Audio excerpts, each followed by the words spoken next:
সন্দেশখালী এমনি তৈরি আছে ভোটের জন্য।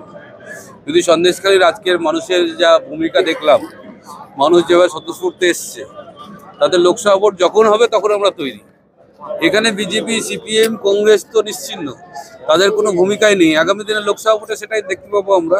আজকের সাধারণ মানুষ যেভাবে রাস্তায় বেরিয়ে কেন্দ্রীয় বঞ্চনার বিরুদ্ধে প্রতিবাদ জানাচ্ছে, তাদের লোকসভা ভোট আমরা আজকে যদি মনে হয় কাল ভোট ঘোষণা হয়, আমরা তৈরি আছি সন্দেশখালী মানুষ।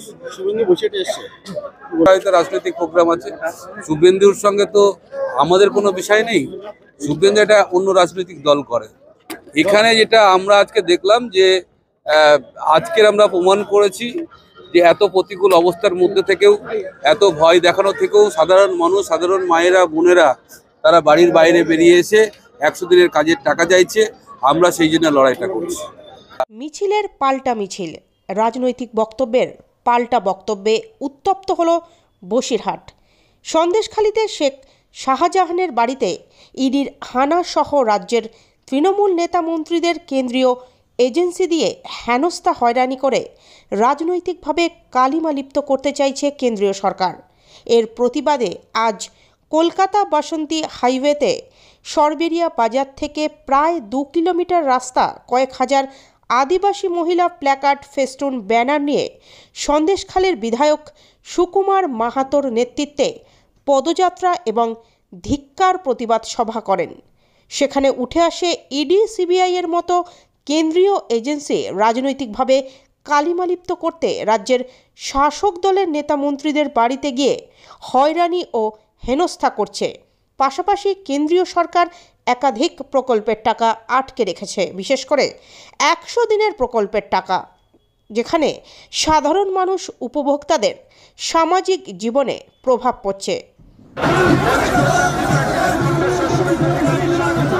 পাশাপাশি আজ হাসনাবাদ ও হিঙ্গলগঞ্জের রোডে বরুণাটে তিরঙ্গা যাত্রা করেন রাজ্যের বিরোধী দলনেতা তথা নন্দীগ্রামের বিধায়ক শুভেন্দু অধিকারী।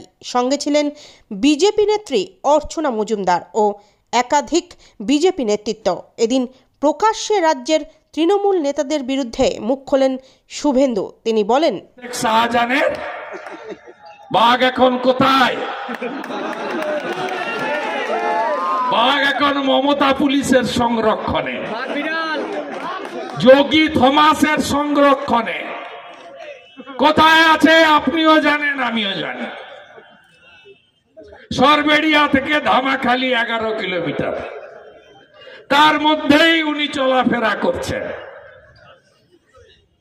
বেরমজুর 1 আর 2 জিপির মধ্যেই আছেন। আমি বলে দিয়েছিলাম সেদিন, 18 দিন পরে গেছেন, কিছু পাবেন না। তাও তো পঞ্চায়েতে বিনা প্রতিদ্বন্দ্বিতায় জয়ী প্রার্থীদের তালিকা পাওয়া গেছে, পঞ্চায়েতে জয়ী মেম্বারদের সার্টিফিকেট পাওয়া গেছে, গুপ্ত ঘর পাওয়া গেছে। আমি বলে দিয়েছিলাম 5 কিলোমিটার দূরে ইসমাইল সর্দারের বাড়িতে গেলে সব মাল পাওয়া যাবে। এটা পরশুদিন বলেছি, আমার মনে হয় এখন মাল নেই, আবার অন্য কোথাও গেছে।